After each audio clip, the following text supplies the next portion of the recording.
This is going to be an introduction of leadership. So as we go, I'm not sure if you saw the agenda, but it's attached to the calendar invite. This course is going to have 13 weeks. So it's a big commitment. We're going to finish next year in February, the first week of February. If you complete the course, you're going to get a certification at the end. You might get some homework, we might do some activities, but this first class is basically a overall concept, just to introduce what leadership is. And then in the next classes, we're going to dive in more into detail in some of the things that we're going to learn today. So again, don't worry if it's too overwhelming. These are things that we're going to touch on in more detail in the future. Okay. So this is what we're going to be talking about today. We're going to be talking about the definition of leadership, the qualities of a leader. We're going to talk about leadership capabilities. And finally, we're going to talk about leadership styles. So if you Google what leadership is, right? Because everybody has a different concept. I'm sure that some of you have read books about this. We've done book clubs in the past. There's thousands of books in leadership. If you Google it or if you ask ChatGPT, probably this you're gonna come across something similar to this, which says that leadership is the act of guiding, directing, or influencing individual, groups, or organizations towards achieving specific goals or vision. It's pretty much accurate. But there's so much more to leadership. Leadership has so many shades and dimensions. It's not as simple as that. There's a lot that goes into leadership. And a lot of people ask, well, what is a good leader? How do I know that I'm a good leader, or how can I be a good leader? And so good leaders in general, they know what to do, they know how to do it, and they work well through others. Okay, so for example, as a leader, you need to be able to know what to do. What is the next step? Whether you're in a crisis or whether you're trying to achieve something. So if you're in a crisis, how can you resolve that crisis? How can you navigate through that crisis? You need to have that awareness, and you need to know as a leader, what to do. And then you obviously need to know how to do it, whether you know it yourself or whether you can have other people in your team do it. But you need to have, again, that awareness of what needs to be done. And then finally, work well through others. Why? Because you've heard many times that you need to learn to be diplomatic, meaning you need to navigate different personalities. You need to learn how to deal with different kinds of people. As a leader, you cannot just say, well, that's just my personality, you know, you either like it or not. When you get to a leadership position, that answer, it's not good enough. It's not going to get you anywhere. So when you get to a leadership position, you need to understand how to work with different dynamics, with different kinds of people. So usually leaders will focus on three things: systems, task, and people. Now, this is interesting because we all know the color system that we use to categorize people. We have the yellow, the blue, the red, right? Those are people's personality. What's the same with leaders? Leaders have personalities too, and it all depends on what they prioritize first. So leaders will always focus on these three things: in the system, in the task, and the people. But for example, when you see a leader that focuses more on the people, those are the leaders that are very empathetic. And again, you can start thinking about leaders around you that exhibit these characteristics. And then you have the leaders that focus more on systems and tasks first, and then people. And then you see them that they're a little bit more rigid, they're more about following the rules, and they're less empathetic, they're less warm and fuzzy. It's okay, but as a leader, you have to focus on those three things. In the order that you focus, that will give you the personality, right? But those three things are extremely important in a leadership role. Now, the qualities of a leader. Again, everybody wants to know what makes a leader, right? So every single leader, to be able to call yourself a good and effective leader, you need to be able to set the goal and create a plan. You need to be able to work with a team. So put together your team and manage the team to get the work done. And you also need to be able to implement the plan successfully. Now, we can summarize this into these three things, which is the fundamental capabilities of leadership, which is planning, teaming, and executing, which is what I just said. You have to be able to do this as a leader. You have to be able to plan, you have to be able to work well with your team, and you have to be able to execute. Now, this goes into the three dimensions of leadership. This is the same thing that I just said. Now we're going to call the planning, we call it strategy, but it's the same thing. So strategy, team, and execution. This is the magic. This is where it all goes to. These three things, this is what it's all about.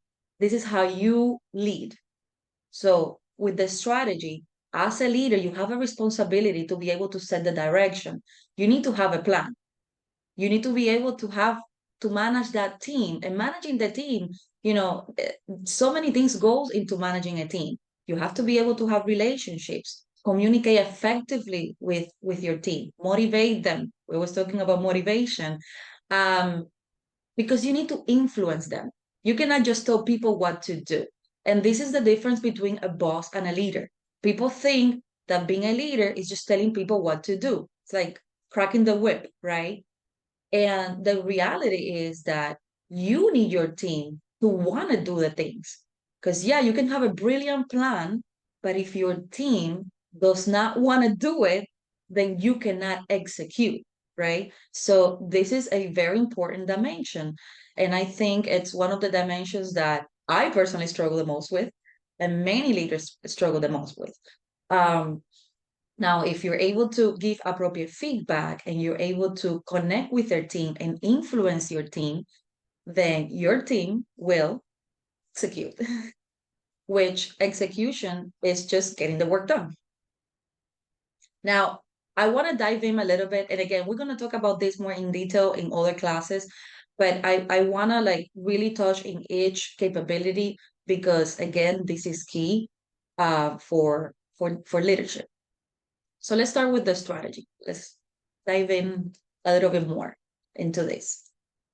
So when we talk about strategy, we're talking about evaluating challenges, opportunities, strategic thinking, prioritizing strategic objectives, and crafting high leverage strategic plans.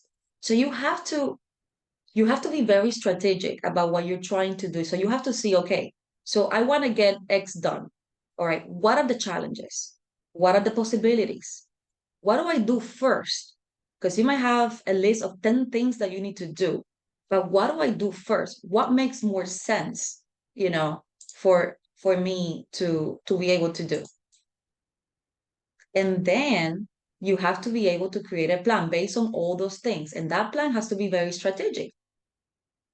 And you always have to think about what do I want to get done? And this is how you do it. So strategy is key as a leader. Now, let's go to the team dimension.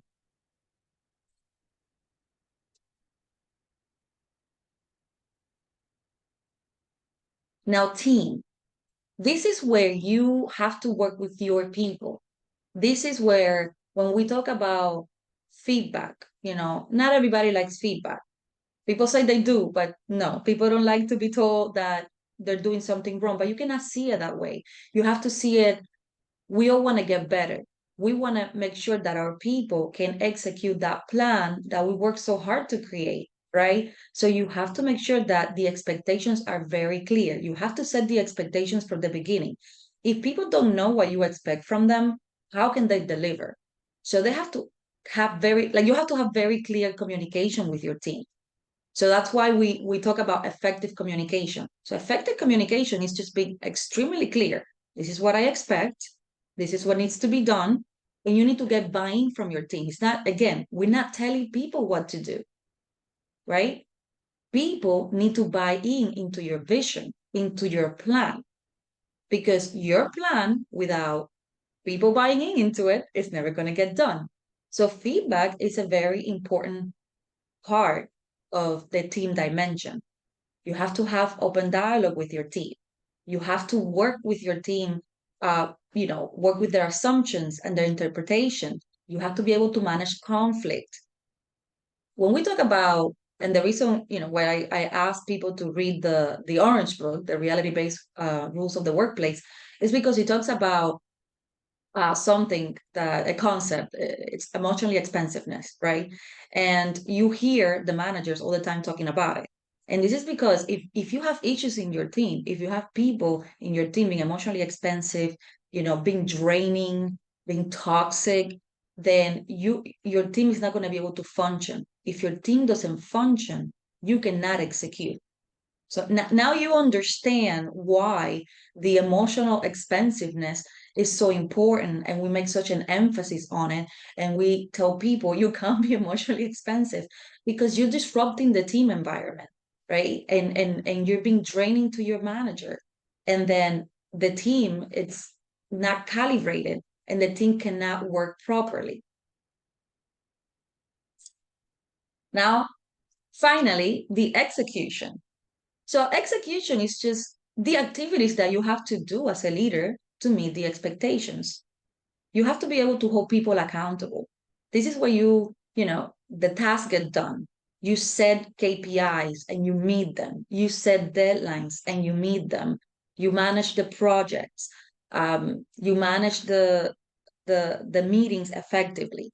This is the part where things get done. So execution is all about, you have to be very disciplined about these things. And again, accountability. Accountability is key. That's why when somebody doesn't do something that they're supposed to do, you have to have those tough conversations with people. Because if people don't understand the necessity of adhering to, the promises that they made, then you're going to have an execution problem. And again, as we go through this, I'm sure that as a leader, if you are in a leadership position, you can see the dimensions where you're weak and the dimensions that you're very good at, right? So if you have problems getting things done, you have to really look at your execution, right? Let's say you're amazing with your team, you get along with your team, everything is great, kumbaya, you have great people, but you cannot get them to do the work. They don't get the work done. So you have an execution problem. So maybe you're not giving them deadlines. So for example, if you tell somebody, hey, I need this done. Oh, okay, I'm going to get it done. But you don't set the expectation. You don't tell them, you don't give the details as what needs to be done. You don't give them a deadline. Then how are they supposed to get it done? How are they supposed to meet your expectations? Right? So you have an execution problem. You're not holding people accountable. So you see how uh, everything relates. And so if you're weak with your planning, obviously you're never going to get stuff done. If you don't have a plan, if you don't have a target, it's like shooting darts on the dark, right? You don't have a target. So how can you meet the target if you don't have it? That's why the KPIs are so important, which I know a lot of people don't like the KPIs, but it's extremely important to measure. If you have a KPI, then you have a target. You have something that you can hit. And so that's how the planning, the teaming, and the execution, they combine together to create, to deliver results. Because remember, at the end of the day, how do you show that you're a good leader? You show it with results. The knowledge is not going to make you a good leader. It's only when you apply this knowledge and you get the results that you can call yourself a good leader. Now, I'm going to introduce another concept, which is the leadership styles. And we talked about this in a huddle not too long ago. We kind of, briefly talked about it. And I'm going to be talking about two things. I'm going to be talking about leadership style, which is your natural style. So what you gravitate towards when you lead people, the way you lead people, that's your leadership style. And then worldview is the second concept. Now, worldview is the way you see the world. And this, the way you see the world is shaped by your beliefs, by your values, by your assumptions, right? So we're all different. We all see the world in a different way, like we have lenses. So you might see something one way, I might see it a different way. You're not wrong, I'm not wrong. We just see it in a different way, right? Now, the leadership styles, they go together with the worldviews. Why? Because leadership styles will match a certain worldview. And so this is going to make more sense as we go on, but I just want to make sure that you understand those two concepts, what leadership style is and what a worldview is. Okay, so usually the leadership style is going to come from the leader. It's your style as a leader, and then the worldview is the way you see the world. All right, so we have 4 leadership styles. We have autocratic leadership, bureaucratic leadership, strategic leadership, and collaborative leadership. And again, as I go through this, really pay attention and try to identify your leadership style, your worldview, and the leadership style of your leaders and prior leaders you have worked with. So let's start with the autocratic leadership. So the definition is the person with most power leads via command and control. This approach is unilateral. So they impose will through reputation, fear, and respect, tight control, information, and choices, reward compliance, and punish disloyalty. Now, this is appreciated by people with imperial worldviews who respect dominance and aggression, perform best under strict supervision, and who prefer to follow leaders who are perceived as being the strongest, toughest, and most dominant. So when I think about the imperial worldview, so just the word imperial will tell you, like think about kings and like back in the day, samurais and warriors, this is what this talks about.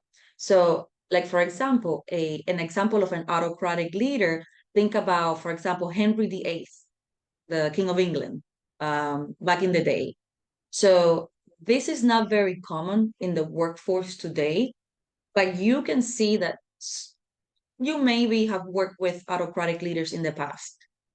But again, this is not very common nowadays, especially in corporate America. You don't see a lot of autocratic leaders. Again, there's no right or wrong leadership. There's not one leadership that's better than the other. They're just different. I just want to make sure that I make that point, that we're not here to pick, to point as to what the best is. We just need to understand what they are. Because if you understand what they are, then you can understand how to influence people. Now, bureaucratic leadership. The definition of this is a person with positional authority leads via a chain of command. The approach is hierarchical. They comply with the established protocols to coordinate efforts to meet requirements prescribed by the authority. And this is appreciated by people with traditional worldviews who value honor, service, loyalty, and conformity, and shares traditional beliefs and willingness to sacrifice now for future rewards, and who prefer to follow leaders who are perceived as having positional and moral authority. So again, when I think about traditional worldviews, it's all about following the rules and it's all about moral authority. And I'm sure you heard about John Maxwell. He's written many, many, many books in leadership. John Maxwell, he is bureaucratic leadership because he's all about morality and high authority and honor and loyalty. And he actually said that everything he knows about leadership he learned from the Bible. So when you hear these people, and again, I'm sure that you already start, seeing, oh, I can identify who follows this trend. I can see who is bureaucratic, a bureaucratic leader. But when you hear these things, people that it's all about the moral authority, what's right, what's wrong, like you have to follow the rules, I'm the authority. those people, are going to find this bureaucratic leadership very credible. So they are going to follow this leadership. Now, strategic leadership. Definition: the person with the most expertise leads via strategic planning and tangible incentive. The approach is transactional. They leverage financial incentive to motivate teams to execute strategic plans in order to outperform competitors. And this is appreciated by people with modern worldviews who value achievement, success, and status, who seek opportunities to advance toward individual goals, and who prefers to follow leaders that are perceived as having the most expertise and abilities to achieve the goals. Now, I am strategic leadership. This is my personal leadership style. It's not that I want to be, it's just that this is what comes natural to me. So when I try to motivate people, this is how I motivate. And if you work with me, you know that this is me. How I motivate people, I'm always talking about growth.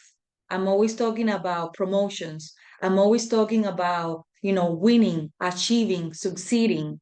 And so what happens is that people with a modern worldview, meaning people that value these things, are going to be great with me. They're going to follow me. They're going to respect me. But if they don't value those things, they're not going to find me credible. They're going to think that maybe I'm too tough, that I demand too much. And again, this is why it's important to understand these things, because once you understand what your leadership style is, you can understand how to influence people, the people that you naturally influence, and the people where you need to adapt to influence because it doesn't follow, your leadership. Now, finally, we have the collaborative leadership. This leadership is not vested in one person. Rather, it emerges from the collective via consensus in the service of the greater good. The approach is transformational.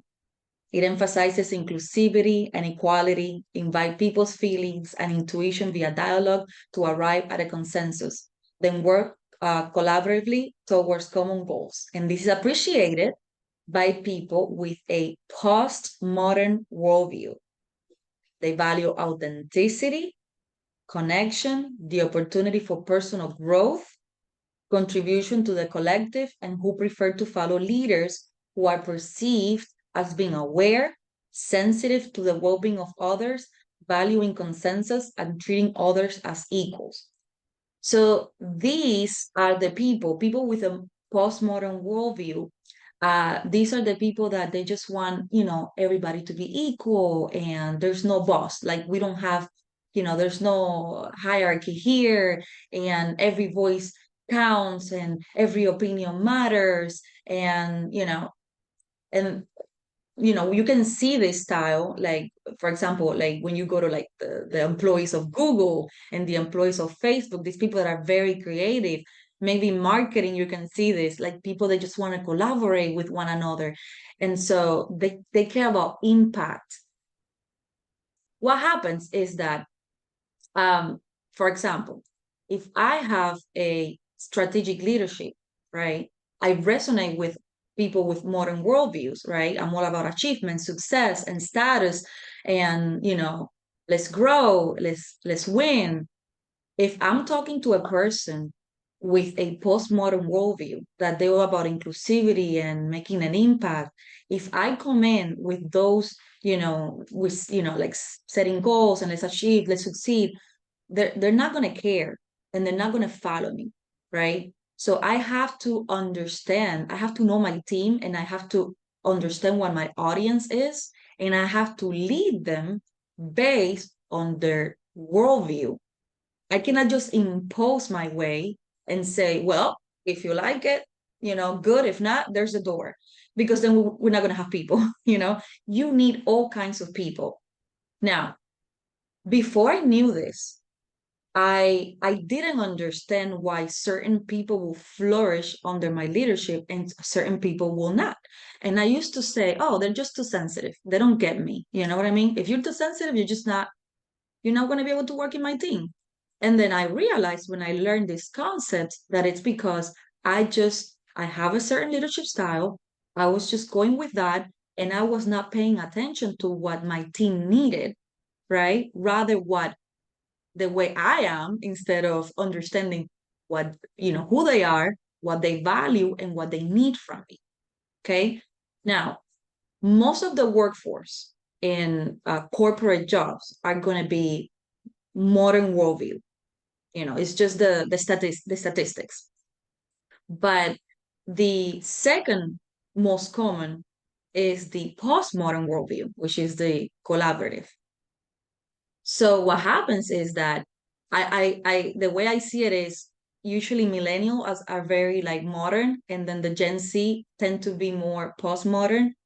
And what happens is that as time passes, we're going to have more and more postmodern. So as leader, we have to be able to adapt to them. We cannot just, not hire them. If I mean, I've interviewed many people in this call, right? And if you had an interview with me, you probably remember me asking, where do you see yourself in the next 5 years? What do you want to accomplish? What do you want? And when people tell me I want growth, I usually say, what does growth means to you? So if I interview you, you probably heard these things. And that's because subconsciously, and again, this is before I knew all of this, I was trying to hire people that value the same things I value, right? So I asked this question to specifically hire people that wanted to succeed, that wanted to achieve, that wanted growth. Now I understand why, right? And now I have to put my biases aside. And when I interview people, I need to understand that, and I need to ask questions also to understand what their worldview is, and how to work with them. All right. So nowadays, when I'm talking to a team, because you might say, okay, what happens if I have a large team and I have many worldviews? How do you talk, right? How do you talk to them? How you get through to everybody? So you first have to be very honest about what the culture is. And the reality is that in this job, in the law firm field, this is a highly regulated job where people are mostly strategic, right? So the modern worldview. You just have to be honest about the culture here. And you can say to, let's say, a collaborative person, or, person with a more postmodern worldview, we have a culture of performance. We have a culture of achievements. You can find your place here, but I just want to be honest. This is the culture, right? And then once that's clear, then you have to, when you communicate with that person, you have to adapt to the worldview so you can have some influence in that person. Again, they're not going to respect you, they're not going to follow you, and they're not going to find you credible if you don't connect to the worldview. So in a team, like when we do the huddles, for example, in the morning, and we have the entire production team, we have like 80 people. It's crazy. It's a lot of people. We have a mix. So when I speak, and you probably now, like you can remember this, but when I speak, this is what I say. So we have this target, let's go, let's achieve, we can win, we can do this, right? And then I said, each of you is so important to the team. Your contribution matters to the overall impact. Whatever you do, each of you, it's equally important.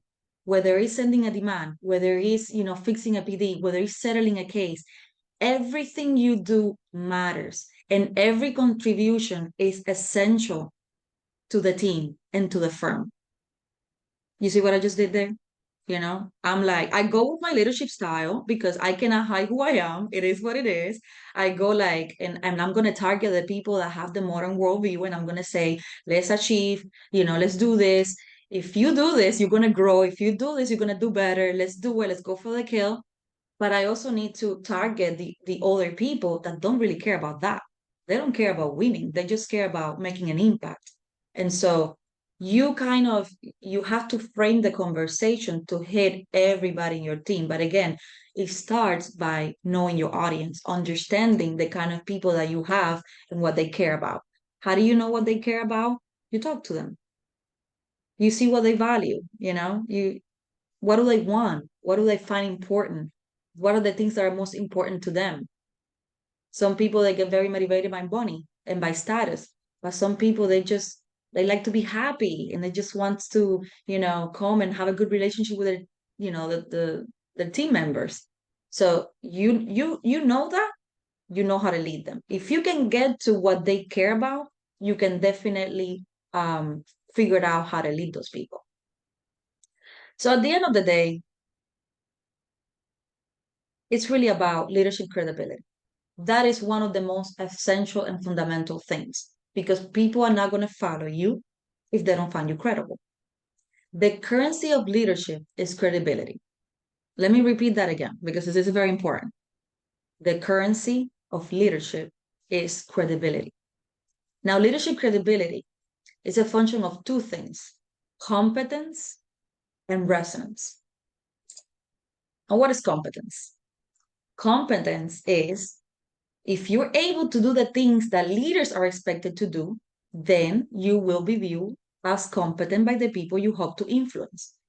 So if as a leader, you are expected to have a plan, if you are good at creating plans, people are going to find you competent. They're going to say, oh, she's competent or he's competent.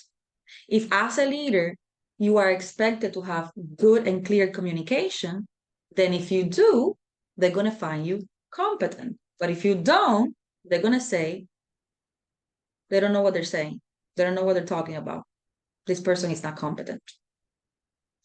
Now, this is extremely important because if you're not credible, if people don't perceive you to be credible, they will not follow you. They will not do what you want. So you have to be able to do what leaders are expected to do. And we talked about it at the beginning. Now, resonance. Resonance is all about leadership style. And we just talked about the leadership styles. And I know, again, I went like fast. We're going to go into details in another class, but it's essential to understand leadership styles. You will not be able to properly lead if you don't understand this. So using the wrong leadership approach or style with the wrong person will undermine your perceived leadership and your credibility in the eyes of people you hope to influence. So again, competence and resonance. So you have to be able to do the things you're expected to do, and you have to use the right leadership style with the people you're influencing. So, again, when you have multiple people, if you're using strategic leadership with people that are modern and you're talking about succeeding and winning and achieving, and you create a plan based on that, those people are going to be great. But then if you use the same approach with people that are postmodern, that they only care about collaboration and impact, they're not. And that's why it's easy to see leaders that are amazing with a group of people and terrible with another group of people. And in the past, again, I used to ask myself, why? Why am I so good with these people? And why these people cannot follow me? Like they don't respect me. Why? It must be them. It's them. It's not me. No, it's you. It's us. So extremely important, competence and resonance. So have you ever heard beauty is in the eyes of the beholder? Well, leadership is in the eye of the beholder. Leadership is in the eye of the follower. So just like beauty, leadership is subjective. People with a different worldview or the different follower mindset are looking for very different things in people who they see as credible leaders, who they would follow, work for, vote for, see as trustworthy, see as someone that gets it, that someone that gets how the world really is or how the world really works, obviously according to them. So once again, the key of leadership credibility and influence is to use the appropriate leadership styles for the followers you wish to influence. That's why that team dimension is so important. If you don't know your team, you cannot lead them. You don't know how to because you don't know them. You don't know what they care about. So again, leadership credibility and influence, extremely important, but you need to use the right leadership style. So at the end of the day, leadership performance really boils down to just three things: the context, the leadership styles, and the leadership behavior. So the context is just like the circumstances, right? The culture. So we have a culture here. So we have, that's the context, right? The culture that we have here at the office. Then the leadership styles that you need to use, and the behaviors. So we talked about the capabilities of the leaders and what leaders need to do, the dimensions of leadership. Those are the behaviors that you need to exhibit. So that's it. Context, leadership style, and leadership behavior. That's what it is. So I know it's a lot of information. This is a lot of information that I went through it really fast. Um, but I wanted to use the last few minutes that we have. We have like 20 minutes left, for questions, for any doubts that you may have, about what we just covered. Again, that was a lot of information, and you need to practice these things. So I want to know, what can you do, or how you're planning to apply this in your day to day. Again, we talked about, this is a skill. Leadership is a skill. If you don't put it into practice, if you don't practice it every day, you're not going to get any better. You're not going to magically become a good leader. This is something that you have to practice over and over again. So my question to you is, for those of you that are in a leadership role right now, how are you planning to apply this? Unmute yourself. Let me know.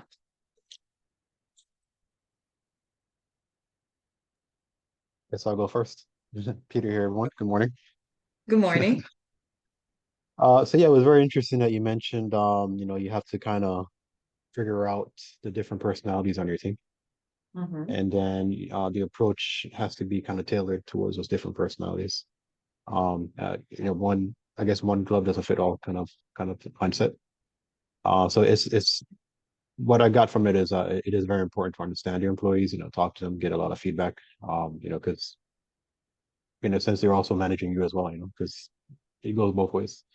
So yeah, it was a very good lesson learned. So that was a really good angle. And the approach I'll take now is just kind of listen to my team a little bit more and kind of get a lot more feedback from them, to see how I can then approach with a better strategy so we can all effectively work together. So Peter, what style do you think suits you? Like, what's like your natural leadership style? Um, so I was taught the old school way, the collaborative way. Because I'm a little bit older. But as I, worked in different environments, I tend to start picking up a little bit more of the newer style. So not being so focused on one style of mentor or coaching, but then have a open mindset. So listen to different ideas, being accepting to changes. Maybe a team member has his own way of doing something or getting to the same goal, but it's not exactly the way I would do it. So I have to be understanding is that we all get to the same resolution. We just got to accept that some people will take a different approach, and that was some of the things I learned. Actually, just being here and kind of listen to this exercise. So you think your collaborative style? I'm maturing more into the collaborative style. Yeah. Well, Okay. collaborative, not yeah, collaborative, a little bit strategic leadership as well as collaborative. Some kind of a mixture of both, per se. I could guess I've Okay. I've had the opportunity to play in both avenues. Well, that's interesting that you mentioned that, because people can follow one or two leadership styles. So you can resonate with one or two, no more than two. Right. So there's people that only resonate with one, right? And there's people that can resonate two, but no more. So there's people that go back and forth between two different leadership styles, and the follower, they might be able to find credible more than one leadership style. But again, never more than two. Right. Right. Like, for example, like my worldview is modern, right? So that's what I find credible. But I can also find credible the traditional. So Mhm. people like the rules and the, moral authority. And that, even though modern is the one that I follow the most, meaning the person with the most expertise is the best leader, right? Because they know the most. And to me, like, you need to know the most for you to tell me what to do. Right. So even though that's what I find more credible as a follower, I can also find credible somebody that has that, let's follow the rule, moral authority. I value authority and rules. So Right. that's okay. People can, gravitate towards too. Right. So you would say Right. that your Exactly. main one is collaborative. That's what you're Collaborative, sticking yes. to. Yeah. So, Okay. but I do dabble in the strategic in case, when it's necessary. Okay. Make sure. So for example, like for the traditional worldview, you can think like people like George Washington, Winston Churchill, Steve Jobs, like I'm the man, this is the authority, let's go. Yeah. And then modern, it would be more like Jeff Bezos, Bill Gates. And then the postmodern, like Tim Cook, like the CEO of Apple. So maybe like that helps you guys also like visualize what that is. So, Okay, great. Who thank else? you. I have a question. Yes. What are some questions that you can ask your team to see what they value? What are some things that you can ask them to see it? If you're not more like visual, like if you can't really pick up on it, what are things that you can ask to get it out of them? So it's all about what they care about. So for example, like when you are in a conversation with people, you can see the people that are motivated by status and money and success, and people that just don't care about that. But again, you have to have that conversation. But if you, at the end of the day, you can literally ask them, what is the most important to you? What, tell me the five most important things to you. And just by asking what they care about the most, you can kind of tell what they care about. So just straight, just be straight. Just ask them. So I have what actually, leadership, I'm sorry. So what sorry. leadership style do you think you are, Allison?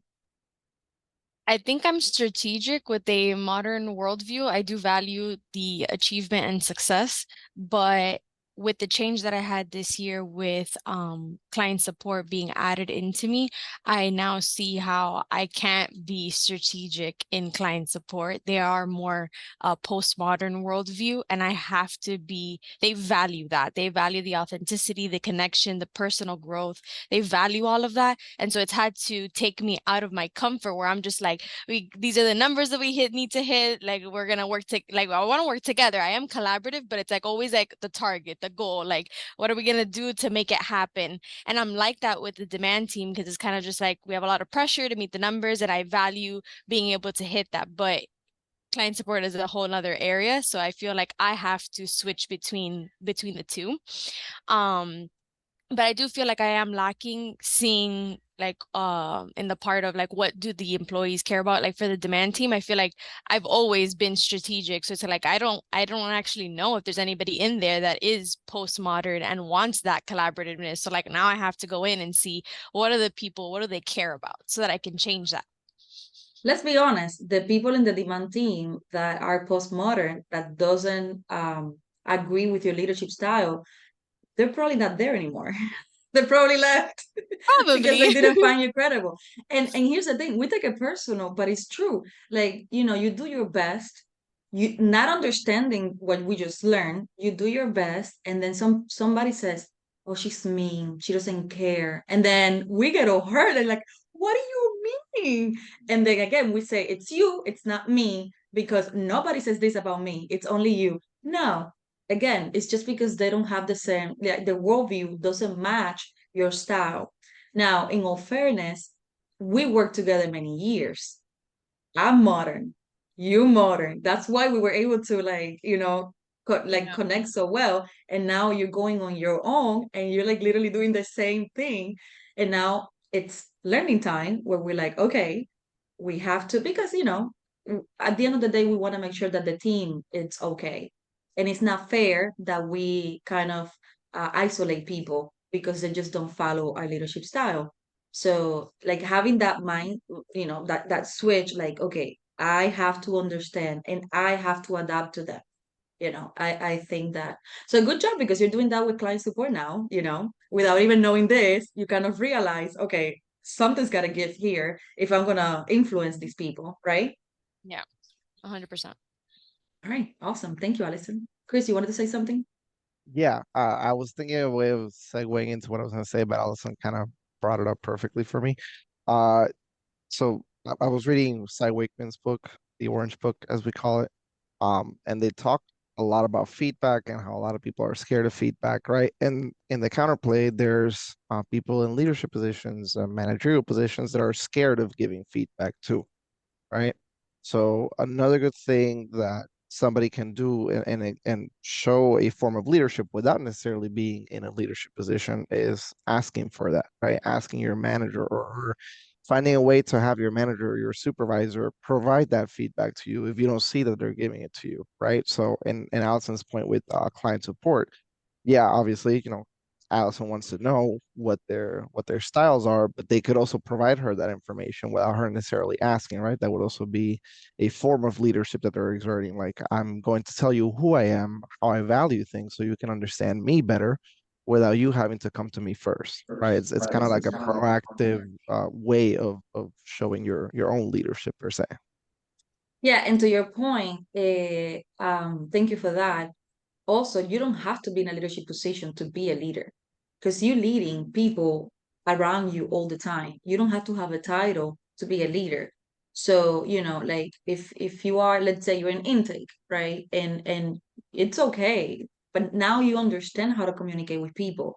And you can lead people around you, even though you're not a team lead or whatever, because remember, here in this company, we give you the opportunity, but we want to see that you're capable first, and then we will give you, the title.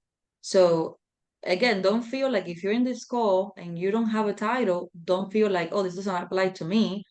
Yes, it applies to absolutely every person here. Karen, you raise your hand. Yes, I have a question. Because you said that leaders knows what to do and how to do it.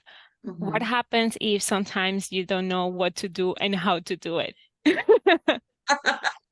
Because sometimes, I mean, I don't have all the answers, right? And then I get very self-conscious that I am supposed to know this because I am the leader. So if I am the leader, I should have all the answers. So what happens when you just don't? Okay, but notice that I didn't say leaders need to have the knowledge. They need to know what to do. So, yes, you don't have to have all the answers. But as a leader, what do I do when I need to create a plan? I do a brainstorming session with my team. You guys know I do this all the time. I do a brainstorming session because I don't have all of the answers, but I know what needs to be done. I need to sit down with my team and I need to make sure that together, we come up with the plan, because the team is in the day to day. I'm not in the day to day. So they are coming up with a solution than I am. So, but again, having this thought process of I need to sit down with my team, I need to do a brainstorming session, I need the step by step. That's what I'm talking about. But you do not have to have all the answers. That's not what leadership is about. Now, if you're in a modern worldview, it is and the reason why you feel that way is because you're modern, right? Your worldview is modern. So in your mind, the person with the most expertise leads. So you feel like you have to have all the knowledge because that's what you value, right? But it's two different concepts. But you understand what I'm saying, right? It's just what you need to do to move forward, not that you need to have all the answers. I Honey have another Martinez, you are question. great. Oh, Okay.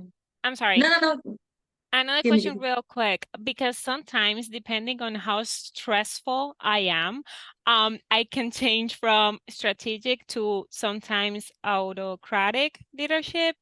It's not that Okay. common because I'm like very, fussy, but like how is that going to like lose my team? Like my team is like is not going to recognize the person that I am at that specific moment because I am being stressed out. Do you understand what I'm saying? Yes. So well, what's going to happen? Like, if they know you, right? So that's why it's so important, that team dimension, where you have a lot of communication with your team. It's like, when I'm stressed and I'm not being myself, it's the same. But yes, what happens is that you have to be very careful, because again, if you are using a leadership style that doesn't resonate with your team, they're not going to find you credible. So you just threw a temper tantrum for no reason, because it's not gonna create a difference. They're just gonna be like, oh, they're not gonna follow you, not gonna respect you, and they're not gonna do what you want them to do. You're not gonna influence. And at the end of the day, you need them to do the things that need to be done, because you need to execute. So we have to, as leaders, we have to manage the stress. I know it's hard. It's easier said than done. But if you don't do that, you're losing that influence with your team. They're just not gonna do it. Just telling people, again, just telling people, if you just telling somebody what to do doesn't make them do it. Unless that's what they value. If they have that imperial or traditional mindset, they might value that. And you can see, like, people usually that have that mindset are usually like blue collar workers, like mechanics, people in construction. They value that for the most part. So if you have somebody telling them, do this, do this, do this, they're actually like, oh, I respect that. He knows what he's saying. But in this, again, know your audience. Connie, you wanted to say something? Actually, with me, I wanted to jump in, and because we have just a couple minutes left. And first of all, I want to have everybody thank Amalia for this content. This is a lot of work. Even if it doesn't look like it is a lot of work. And she's done an excellent job for that. So first, let's give her a round of applause. Yeah. Thank you. And secondly, I just want to give some context to this. Obviously, Amalia said, you need to absorb this and take this away, figure out what your leadership style is, figure out the leadership style of your team, and how you can use this material. Echoing all of your points, first of all, understand where we're at. We're a law firm, but we are a cutting edge law firm. Law firms generally are traditional. Lawyers generally are traditional. The reason why I say this, you will see that many law firms, it's very difficult for them to scale to any size, because traditional works up to about 15 direct reports, 20 direct reports. Then there comes a point where you don't know all the answers. I'm a traditional guy. I lean modern. Right? I don't know if I'm modern leaning traditional or traditional leaning modern, but there's some of those both in there. Karen, to your point, when we're in crisis, when the law changed, I went all traditional. We came in, we had 10 people. Here's what we're going to do. Now go get your team to do it. Right? So there are times when traditional works really well when you're in crisis. Right? Traditional works pretty well when you're in a highly regulated industry like we are. We've got the bar, we've got judges, so we have to always tip our hat a little bit to the traditional. But to grow the way our organization needs to grow, we got to lean modern. And so I've really forced myself to lean modern. Postmodern, it's good for Google, right? They're doing stuff. There's no regulations on Google at all. They can do whatever they want to do. So it's okay to be postmodern. They don't need to comply with anything. They can just do. And so they got innovation, and they all have teamwork, and they all collaborate. In our marketing department, many times we have postmodern. What are the new strategies? What are we going to be doing? So just be aware where you're at, right? And be aware of what your team is. We tend to look for modern in the hiring process. We don't have a test for modern, but just by looking at the Henderson scores and the interview process and things like that, we tend to gravitate towards modern. But there are some postmodern. We need creatives, and there's some traditional. We need executors. And I would just put to the lawyers, most of you guys are probably traditional. So just be aware. A little echo here. Just be aware of the good and the bad of the traditional, and that's why we're always struggling to get everybody to have on a team to have input. So. I just want to put that out there. Just be aware of it. There is no one best style. I think modern is where corporate America is, and I think that's the best for growth and for excellent customer service and for excellent service to our clients. So I'm happy with that. Although me personally, I do feel hierarchical, but then there comes a point where I just can't do everything myself. So that's why we have managers who help, and team leads, and everyone. And the last point I want to make is I want to echo with Amalia.